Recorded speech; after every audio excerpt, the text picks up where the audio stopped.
Hello students, इस video में आपको कवर करवा देता हूं ग्राफ ड्रॉ करना लीनियर इक्वेशन टू वेरिएबल का और to shade the triangle formed by these two lines with either X axis और वाई एक्सिस। और ये 5 मार्कर में बहुत इंपॉर्टेंट क्वेश्चन है। इस वीडियो को एंड तक पूरा देख लें, थॉरोली देख लें और स्टूडेंट्स कहां गलती करते हैं मैं वो भी बता देता हूं। इस क्वेश्चन में गिवन है you are given with these two equation this and this. Question है इनका ग्राफ ड्रॉ करना है, फिर एक्स एक्सिस के साथ ये कट करेंगी तो जो ट्राइंगल बनेगी उसके वर्टिसेस रीड करने हैं और देन उस ट्राइंगल को शेड करना है। And some time one more part is asked find the area of triangle. तो एंड पे मैं वो भी सिखा दूंगा कि एरिया ऑफ ट्राइंगल भी कैसे कैलकुलेट होगा, आइदर विद एक्स एक्सिस और विद वाई एक्सिस। देखिए, इसे स्टार्ट करने के लिए 9th में भी आपने लर्न किया था कि express x in terms of y और y in terms of x. जो राइट हैंड साइड पे वेरिएबल है उसकी कम से कम 3 वैल्यूज लो, नॉट 2, कम से कम 3 वैल्यूज लो और कॉरस्पॉन्डिंग वेरिएबल ऑन एलएचएस की वैल्यूज फाइंड कर लो। तो ऐसे 3 पॉइंट्स प्लॉट करने इसके लिए भी और इसके लिए भी, एंड देन उनको ग्राफ पे ड्रॉ करना है। तो ये कंप्लीट क्वेश्चन देख ले कैसे होगा। जैसे इक्वेशन नंबर 1 है तो इसमें है x minus Y plus 1 is equal to 0। तो I can write x is equal to Y, उधर जाके प्लस हुआ और 1 उधर जाके माइनस हो गया। तो इसे बोलते हैं express x in terms of y और y in terms of x। अब इसके बाद आपने एक टेबल बना के आपने कम से कम 3 वैल्यूज कैलकुलेट करनी है जो ऑर्डर्ड पेयर में ग्राफ पे प्लॉट हो सके। जैसे ये मैंने किया, हमेशा ये ब्लॉक बनाना ही पड़ेगा।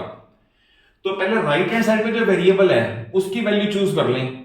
सपोज मैंने y की वैल्यू 0 चूज कर ली, लिख दो y इज इक्वल टू 0। तो अगर y 0 हो गया तो x की वैल्यू क्या आ गई, -1, ये यहां लिख दिया। सपोज मैंने x की y की वैल्यू सपोज मैंने लेटर से 4 पुट कर दी। अगर इसकी वैल्यू मैंने 4 पुट की तो यहां 4 लिख दो। अगर y 4 पुट कर दिया है तो x बनेगा 4 - 1 3, एक पॉइंट और आ गया। फिर y की वैल्यू सपोज 3 पुट कर दो, लेटर से 3। You can take any value 0 1 -1 2 -2 3 -3 कुछ भी। y की वैल्यू मैंने 3 सेलेक्ट की तो y यहां 3 पुट करके तो x की वैल्यू बनी 3 - 1 तो 2।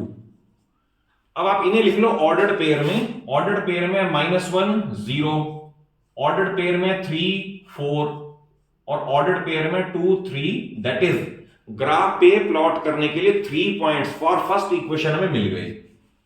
अब सेकंड के लिए भी यही काम करना है। तो इस इक्वेशन को मैं लिखूंगा इस तरह से 3x + 2y is equal to 12। सबसे पहले 12 का ट्रांसपोजिशन कर दें और 2y इज इक्वल 12 - 3x, क्योंकि इधर 3x प्लस है उधर जाके माइनस हो जाएगा। 2 यहां मल्टीप्लाई इधर आके डिवाइड हो जाएगा तो y is equal to 12 - 3x by 2। तो इसे भी यही बोलते हैं express x in terms of y और y in terms of x। आप चाहो तो इधर x रखो, चाहो तो इधर y रखो, that doesn't make any difference, answer same रहेगा। अब इसके लिए भी 3 वैल्यूज कम से कम कैलकुलेट करनी है तो आप फिर वही ब्लॉक बना लें और ब्लॉक के अंदर मिनिमम 3 वैल्यूज के लिए स्पेस बना दें। जैसे ही मैंने किया x और y लिख के, अब आपने जो राइट हैंड साइड पे वेरिएबल है x उसकी वैल्यू चूज करनी है। सपोज मैंने x की वैल्यू चूज की 2। अगर मैं 2 चूज कर ली तो देखो x y की वैल्यू क्या बनेगी। अगर मैं 2 चूज की तो पहले यहां 2 लिख दिया। अगर 2 लिया तो y क्या बना 12 - 6 बाय 2। तो दैट इज 12 - 6 6, तो 6/2 3। तो y की वैल्यू बनी 3। तो ऑर्डर्ड पेयर में ये रेडी हो गया। सपोज x की वैल्यू मैंने लेटर से 0 चूज कर ली, नो प्रॉब्लम, x की वैल्यू 0 चूज कर ली। अगर x 0 कर दिया तो ये पार्ट 0 हो जाएगा और y अगर 12/2 तो 6। एक ऑर्डर्ड पेयर और तैयार हो गया। देन सपोज x की वैल्यू मैंने लेटर से -1 ले ली, नो प्रॉब्लम, x की वैल्यू -1। अगर आपने -1 ले ली तो ये बनेगा 12, रादर इसको +1 कर लो, ज्यादा कन्वीनियंट रहेगा। तो 9 आ जाएगा, छोटा हो जाएगा। देखो ग्राफ के अंदर वैल्यूज भी ऐसी लेनी है कि यूजुअली ग्राफ में 9 और 10 प्लेस इधर अवेलेबल होंगे, 9 और 10 इधर होंगे, लाइकवाइज ऊपर नीचे। तो हम ऐसी वैल्यू ना चूज कर लें कि x की वैल्यू आ जाए मान लो 17, तो ग्राफ पे कैसे प्लॉट करोगे। तो ये कन्वीनियंटली कोई सी वैल्यू ले लो, आंसर चेंज नहीं होगा, ये श्योर है। सपोज इसके अंदर मैं x की वैल्यू चूज करूं, क्योंकि हमारे पास -3 है ना ये, तो इसमें सपोज 1 चूज कर ले, नो प्रॉब्लम। देखो इसको y is equal to 12 minus, मैंने 1 चूज किया तो 3 आ गया अपॉन 2 और ये 9/2 और 9/2 मींस 4.5। तो ग्राफ पे 4.5 भी प्लॉट हो सकता है, कोई प्रॉब्लम वाली बात नहीं है। तो 4 और 5 के मिड पॉइंट को हम 4.5 कह देंगे।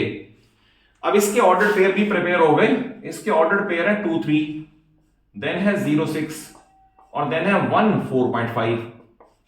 तो जैसे इसके ऑर्डर पेयर लिए वैसे उसके ऑर्डर पेयर ले लिए। पहला स्टेप तो ये कंप्लीट हो गया। अब इन्हें ग्राफ पे प्लॉट करना है, वो देखें कैसे प्लॉट होगा।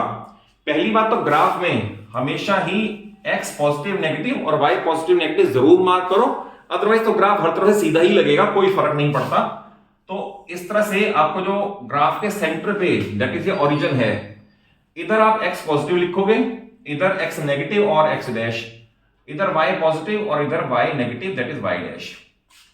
आप पहले इसके प्रिपेयर करें। पहला है -1 0, आप पेन रखें ओरिजिन पे। -1 मींस कॉमा से पहले x की वैल्यू है, तो -1 इधर की तरफ आए, ये -1 आ गया। फिर 0 0 मींस y के लिए ऊपर नीचे कहीं भी नहीं जाना, तो ये हमने हाईलाइट कर दिया। ये पहला पॉइंट प्लॉट हो गया, -1 0। देन 3 4, ये पॉजिटिव है, ओरिजिन पे पेन रखें। 3 1 2 3, फिर कॉमा के बाद 4 और वो भी पॉजिटिव। पॉजिटिव मींस ऊपर की तरफ 1 2 3 4 अप्रोक्सीमेटली आएगा यहां तो, बट ग्राफ पे करोगे तो एग्जैक्ट भी आ जाएगा। ये प्लॉट हो गया। थर्ड है 2 3 2 3 1 2 और 1 2 और 3 अप्रोक्सीमेटली यहां आएगा। तो ये पॉइंट एक हो गया 2 3, ये हो गया। एक पॉइंट हो गया था 3 4 और एक पॉइंट हो गया था -1 0। इनकी मार्किंग कर दी। अब आप जब ग्राफ पे ड्रॉ करोगे ना, तो with the help of scale 100% है ये एक स्ट्रेट लाइन ही आएगी। ये तीनों point they must lie on the same straight line. ये पहले का ग्राफ ड्रॉ हो गया। देन अब इसके प्लॉट करने हैं 2 3। इंसिडेंटली ये ओरिजिन है, 2 और 3 इसके लिए भी है, तो ये तो ऐसे ही प्लॉट होगा क्योंकि पहले के लिए भी था 2 3, अब भी आ रहा है 2 3, तो एक तो ये मैंने हाईलाइट कर दिया। फिर है 0 6, 0 मींस ना इधर जाना है ना इधर जाना है। 6 और वो भी अपवर्ड, क्योंकि 0 6 है, तो लेटर से 1 2 3 4 5 6 लेटर से यहां आ गया सपोज, तो ये पॉइंट आ गया 0 6। देन उसके बाद है हमारे पास 1 4.5, 1 तो इधर आएगा और 4.5 अपवर्ड आएगा, क्योंकि 1 2 3 तो यहां था, तो 4.5 अप्रोक्सीमेटली यहां आ जाएगा। तो ये पॉइंट बन जाएगा 1 4.5 और ये बन गया 0 6। और सर्टेनली अगर आपके पॉइंट्स ठीक हैं, कैलकुलेशन ठीक है, तो ग्राफ पे ये भी स्ट्रेट लाइन ही आएगी, इट इज 101% श्योर। और इसकी परफेक्शन के लिए इसके ऊपर इक्वेशन जरूर लिख दिया करो, सो दैट कहीं मार्क्स कट करने की गुंजाइश ना बचे। जैसे ये है, ये ग्राफ है इसका 3x + 2y = 12 का, और जो पहले लाइन ड्रॉ की थी वो है इसका, तो इसके ऊपर भी लिख दो x - y + 1 = 0। और ये लाइन सेगमेंट नहीं है, ध्यान रखना, ये एरो की जरूर लगा दिया करो, क्योंकि ये लाइन है, लाइन सेगमेंट नहीं है। ये फिगर तैयार हो गई। अब था read the coordinates where these two lines cut with X axis. तो आपने क्या करना है, ध्यान से देखें, ग्राफ का ये पार्ट और लाइन का ये पार्ट और ये पार्ट हाईलाइट कर देना है। तो यानी ये ट्रायंगल बन गई with these two lines and x axis, पहली बात। उसके बाद है रीड द कोऑर्डिनेट्स। अगर आप कोऑर्डिनेट्स रीड करोगे तो 4 0 ये पड़ा हुआ है, तो एक हमारा आंसर ये बन गया 4 0, इसके कोऑर्डिनेट हैं। फिर है -1 0, ये रहा, ये हमारे पास पहले ही प्लॉटेड था, ये इसके कोऑर्डिनेट्स हैं। और फिर आ रहा है 2 3, तो आप चेक कर लो, 2 3 भी ये रहा, तो 2 3 ये रहा, तो हमारा आंसर ये लिखा हुआ है पहले ही, ये कोऑर्डिनेट्स आएंगे जहां पर ट्रायंगल के वर्टिसेस बनेंगे। अब इसे शेड करना है तो शेड तो आप कर ही दोगे, नो प्रॉब्लम। आप इसे हॉरिजॉन्टल लाइन से, वर्टिकल लाइन से, लेटर से आपने शेड करना है, तो आप इसे किसी भी तरह से हॉरिजॉन्टल, वर्टिकल और ऑब्लिक लाइन से शेड कर दो। यहां तक तो एनसीईआरटी का पार्ट कंप्लीट हो गया। बट अगर इसके अंदर ये कहे find the area of triangle also, तो ध्यान रखना, अब एक पार्ट एक्स्ट्रा करवा रहा हूं। तो एरिया ट्रायंगल हमेशा होगा half into base into altitude. अब इसमें बेस में कई स्टूडेंट क्या गलती करते हैं, यह है 4 यूनिट और यह है -1 यूनिट। यूजुअली स्टूडेंट 4 में से 1 लेस कर देते हैं एंड क्वेश्चन बिल्कुल गलत हो जाएगा। ये 4 इररिस्पेक्टिव ऑफ पॉजिटिव और negative, base is 4 and 1 5 units, तो half into base is 5 units 4 और माइनस वाला 1 भी प्लस वाला माना जाएगा 5 यूनिट्स।